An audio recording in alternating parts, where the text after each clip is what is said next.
Hey guys, so lately I've been recommended to several magical girl transformation compilation videos, if you will, on YouTube, and a lot of them do deal with some of the more known transformation girl animes that I have seen throughout my lifetime, and some of them, of course, being anime inspired, but. The question I think always that hits a lot of people is, when it comes to these magical girl animes, it seems that, well, how do I put this? It seems that certain anime inspired ones and certain anime ones of today, of recent, several years, have taken upon themselves to, go back to the roots of the anime girl, or the anime magical girl, if you will. And what I mean by that is, we all know that with, let's say, animes like, Sailor Moon, for example, one of the most well-renowned magical girl animes out there, that all it really is when it comes to the transformations is just an outfit change and all that. We pretty much know that. And sometimes if a character evolves in their powers like Sailor Moon does, it's, again, another outfit change, but with accessories, stuff like that. And, the same could be said for things like the Winx Club, I think, as well as Witch. We've seen those recent anime-inspired magical girl series kind of, go in that direction of just an outfit change and all that, but the one exception with Winx Club and Witch is they do take it a bit further. They do embrace the fact that, wait a minute, we have these magical powers that could transform us into these superheroines, but also can allow us, the more we learn about these powers, to transform us into whatever we need to be, or whatever we need our friends to be. And I think that's a great, usage of the characters and their powers, because, it shows that, they are growing in they're growing in strength with their powers to the point that now they don't need to just necessarily, rely on their powers to basically change into a different outfit, the superheroine outfit, but that they can use the powers to do so much more.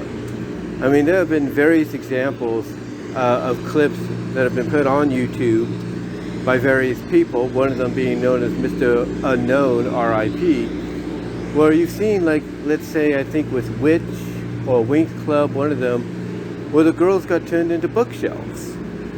And one of the other girls disguised themselves as, an older lady, and then I guess with a friend or something like that, disguised them as a pupil or something. I don't know exactly what the others did, but I do know some of the characters got turned into bookshelves. It's like they were still themselves very sentient, if you will, aware of what was going on, but they had to, basically, pretend to be nothing but bookshelves when the enemy that they were trying to lure into a trap was abroad, or was coming abroad, if you know what I mean. Another good example, and again, credit to Mr. Unknown R.I.P., as well as other people that put up this clip. You have Bloom being turned into a broom by her friend, and I think this is Winx Club, to try to fool somebody, and her friend, I can't think of the name right now, turns her into a broom because she's disguising herself as a cleaning lady, and she basically feels like, okay, one of the best ways to, get information or to go undetected is for them to, go this route. And Bloom is like, yeah, I think regular clothes and being another cleaning lady will be better than just me being your broom and everything. So yeah, there's examples of that, if you will. I think Witch or Winx Club, one of them has the main character turn into a cat temporarily and nuzzle up to their teacher and then turn back just to exemplify what they've learned. You got all these kind of different examples of the magical girl transformation trope going beyond like I said, what you would see in established magical girl shows like Sailor Moon. Now again, to get back on point, Witch and Winx Club, they do go that route. They do go the route that Sailor Moon does. And just like with Sailor Moon, they do sometimes have the main character or even the main group evolve in their powers. A good example is Witch in one of the final episodes, where they basically become, the elements that they represent. They basically give up their humanity and become the elements, that they represent, to the point that when their friends try to get them to remember who they are, because they made that sacrifice, they're stuck as these elemental creatures. It's at the point where their friends are trying to get them to remember who they are, to kind of snap out of it. One of the witch girls kind of asks, because it looks like they're sitting in a circle, like they're sitting in a circle. They've let their spirits, evolve. It's like they're sitting in a circle, and they let their spirits evolve into these avatars of the elements, and now they're just stuck like in this sitting circle and all that. Well, they're hearing their friends ask them to, basically begging for them to come back, to remember, to remember who they are, to remember that they're human. And one of the witch girls, believe it or not, to show you how much of a sacrifice they made to save their friends, to save the world, to become these creatures, one of the witch girls asks, "What's human?" Because they're starting to, because basically by doing this, they're kind of giving up because they did that, I should say. Not only did they give up their humanity, but they're starting to forget. In other words, not only did they give up their humanity, they're giving up who they once were, and they're starting to lose memories of who they were because they did that. But thankfully, their friends and family, and I think the main witch girl says, "Hey, follow me. I think I know what's going on." They're able to kind of restore themselves. And even the main girl's love interest basically hugs her and says, "Let's not go through that again," because it's a last resort.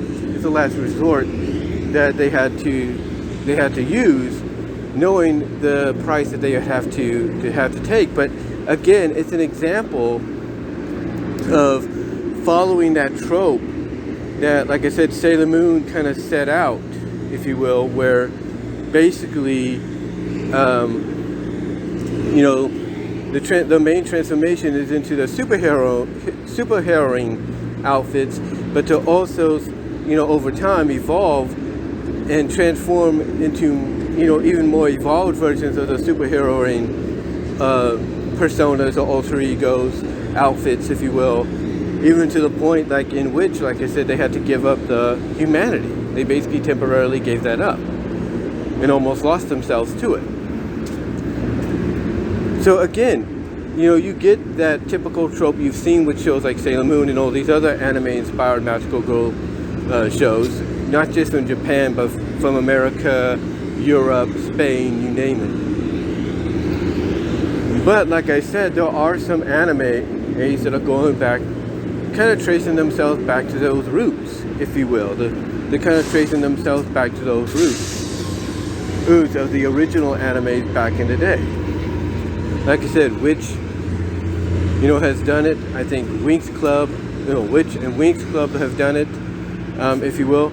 Heck, there's a magical girl. It's kind of a, I don't know how you would put this. It's kind of like a magical girl, mecha-like show, magical girl mecha-like show. It's called Vanguard. It's kind of like something called Vanguard Red or something, Van Red or something like that. And you have this main girl, she gets granted this ability, these powers, and then she has her friends along with her that get these same powers. And not only are they able to turn into magical girls, inspired heroes with them, but when the circumstance calls for it, they,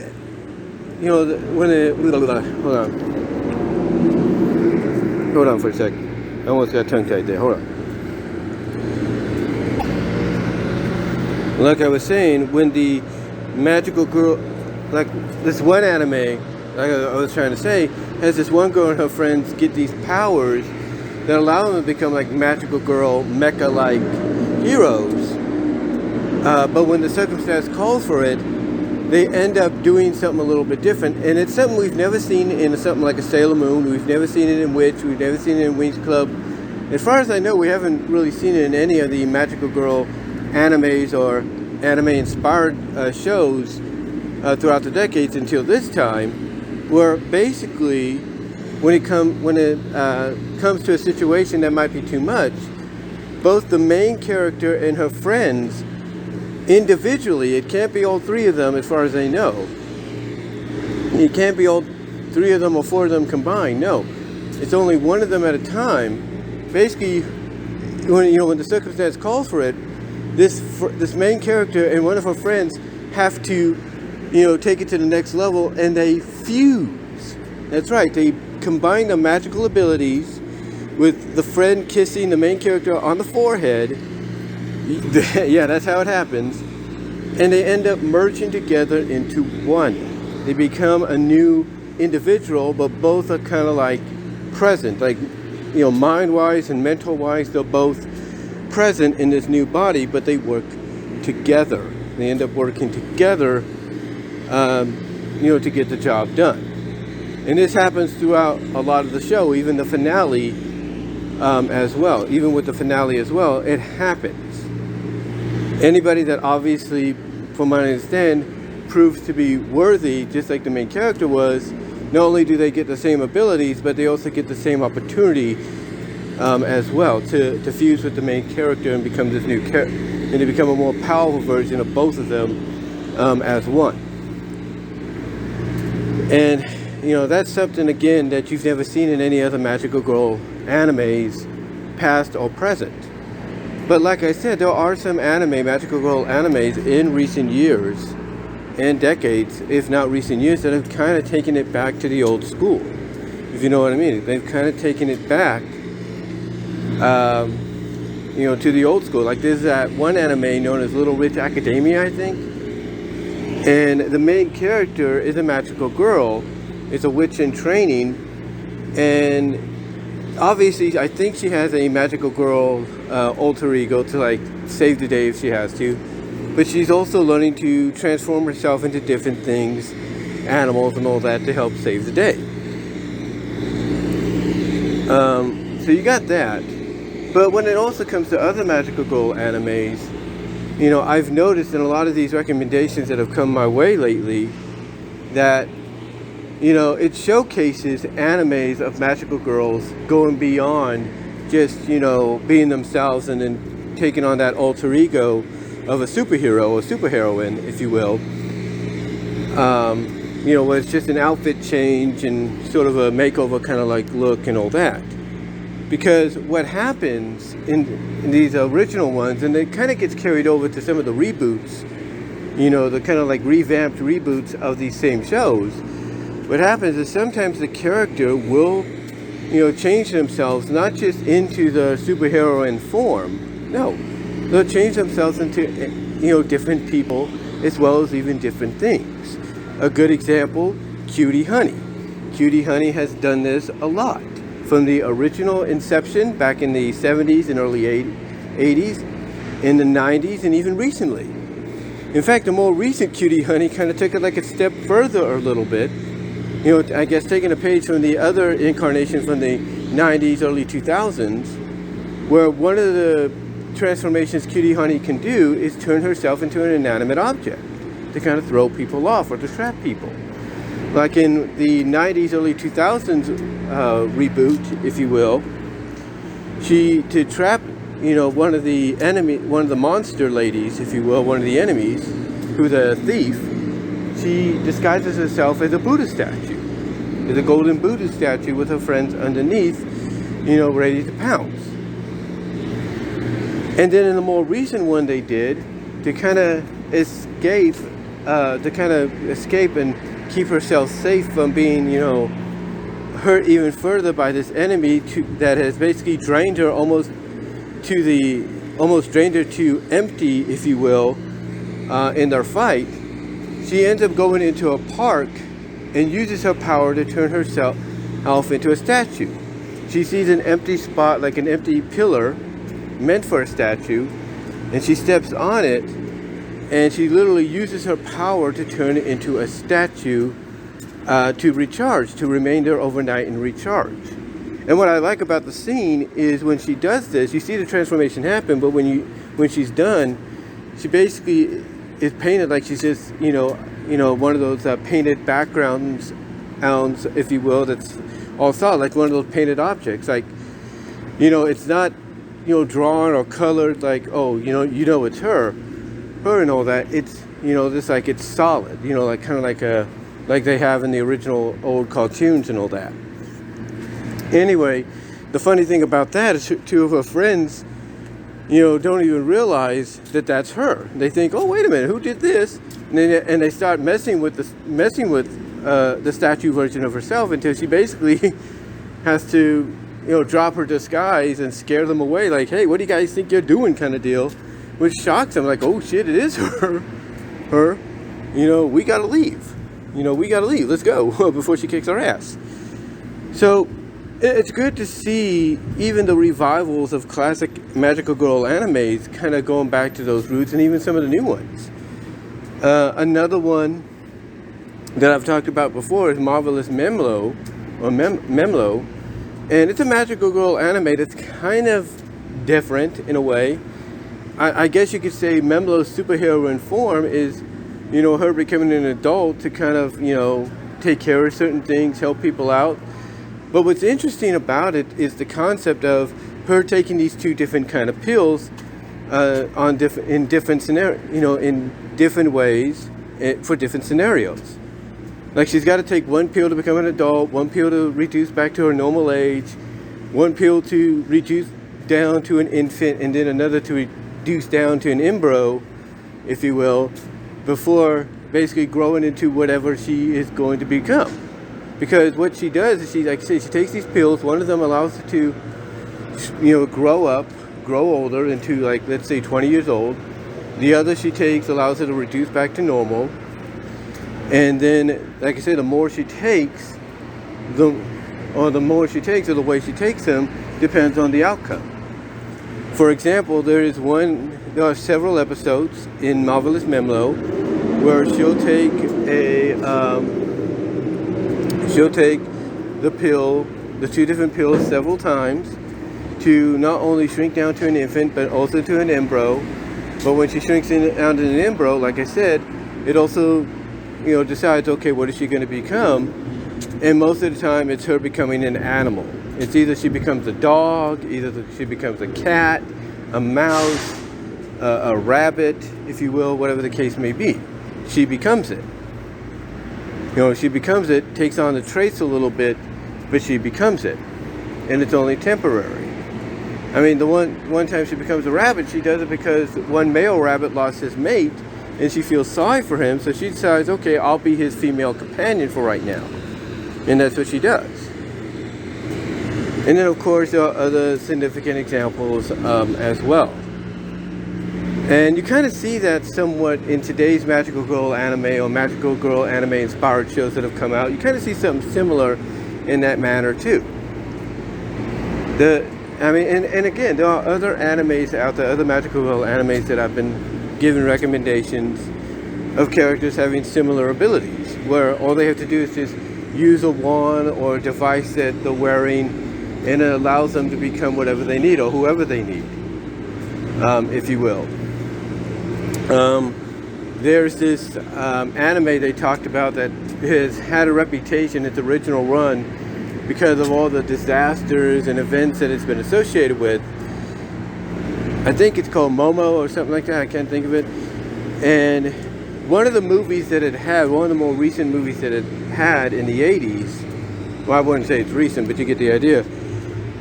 Basically, it's kind of like a rock star kind of thing, but Momo basically uses her powers to become this rock star that can become different versions of herself and everything.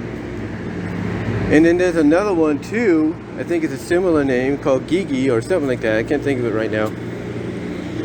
Where she becomes a different, when she uses her magic, she becomes an adult as well.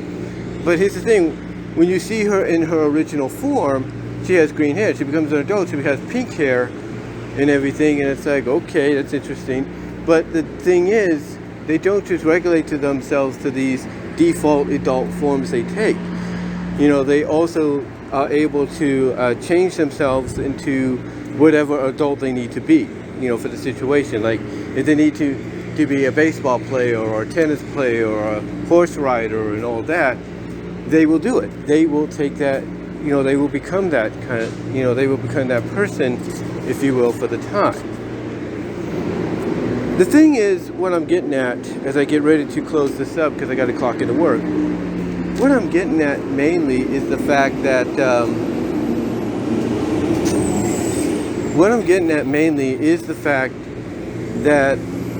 these magical girl animes from the past definitely left a legacy that, like I said, nowadays some of the magical girl animes and magical girl anime inspired shows, you know, are taking inspiration from more so than anything else. You know, where they're realizing, hey, if this girl has the power to be transformed into this alter ego that allows her to be like a superheroine, then why can't she become other people? Why can't she become other animals or even inanimate objects, or even do the same for her, you know, companions or friends, if you will? And I like the fact that they're taking on that inspiration. They're doing that. I like that. I really do. And when I look at something like the classic Sailor Moon show, Sailor Moon that's been going on for 30 plus years now, congratulations to that. I look at the fact that they had the opportunity to do so much with Sailor Moon in that way. I mean, the closest they ever got is when the villains corrupted, you know, Chibi Moon, and basically corrupted her to the point that they allowed her to grow up and become an evil version of herself. And that was only temporary. She only became temporarily evil. I don't know what her name was, but then she got restored to normal. But that's the closest they've ever come. But can you imagine had Sailor Moon back then, you know, gone beyond just the whole, okay, transformation into superheroine outfit, or transformation into evolved superheroine outfit and all that for her and her friends? Can you imagine if they would have gone a little further besides, oh, let's say, oh, well, we're going to just plaster the friends and the other people into wax statues and all that, knowing they're going to get restored? Wouldn't it have been something if Sailor Moon was able to evolve her powers to do more? We know that the cat Luna temporarily transformed back into a human, or into a human for the first time temporarily, and was tempted to stay that way until she realized she had to go back, had to return to the way she was. So, you know, wouldn't it have been something if maybe they could have taken that to another level and said, okay, Sailor Moon's got the powers to not only be, you know, make her and her friends, you know, superheroines, and all that with the outfit transformations, but she can do more. She can turn them into inanimate objects, into animals, or whatever they need to be, vehicles, you know, whatever the case may be. I mean, talk about an evolution of power, if you know what I mean. Talk about an evolution of power, in my opinion. But maybe with some future Sailor Moon projects in the near future, if you will, because we know there's a lot coming, maybe we might get that. Maybe we might get that, who knows? I mean, I'd like to see it, wouldn't you? But what do you guys think? What are your thoughts of all these Magical Girl transformation series that have come out throughout the past several 40, 50 years? And which ones do you think are the more magically girl transformated, I guess you could say, shows out there? Like, who really lives up to it? Really lives up to it, if you know what I mean by, besides, you know, just being the regular transformation deal. Who do you think does that more so? And let me know if I missed any. Comment below, live chat during the premiere. And until then, guys, I gotta get into work, my job. I gotta clock in just a few minutes. But let me know what your thoughts are. And until then, I will talk to y'all later. But yeah, give me your thoughts. Who do you think did the Magical Girl transformation setting, if you will, basically took that really to heart in the series more so than anybody else? Let me know down below. Comment if you like. Live chat during the premiere. And until then, guys, like I said, I got to get into the store or to clock in, and I will talk to y'all later. But let me know. Love to hear from each and every one of you. You know where to find me on my outlets. And until then, guys, I will talk to y'all later. Super chats and super stickers will be open and appreciated during the premiere.